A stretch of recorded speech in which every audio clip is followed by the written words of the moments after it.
भारत सरकार निजकू भगवान ठारू ऊपर निजकू मानुचंती एक कदम कहीं कौच कहीं गोटे समय था जिते असुर किसी पाइबा भगवान को स्मरण करते तपस्या करते भगवान बाध्य होकर स्वर्ग ओह्ल आसूले डिमांड पूरण करते जदि से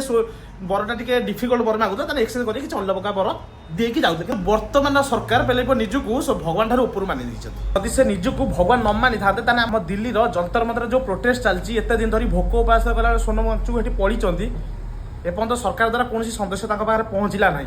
सेहीपरि गरी मध्य प्रदेश केन बेतुआ गोटे प्रोटेस्ट चली जो आदिवासी लोक मैंने निज हक जमी को सरकार डैम बनइबे बोली नहीं जाइए कि उपयुक्त मूल्य देना से भोक उपास सब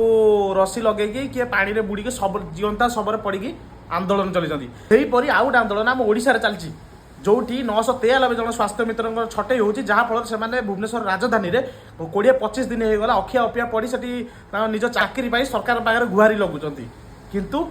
सबु जगार सरकार निज भगवान मानि सारी दुख कौन बुझ उल्टा खोज खबर नौनी उल्टा डिफिकल्ट सिचुएसन क्रिएट करदे जहाँफल से आंदोलन को बंद करदे किंतु से भूली जाइए जे भगवान ठार ऊपर होगा जाए तार सब सर्वनाश ही होता है। जय हिंद।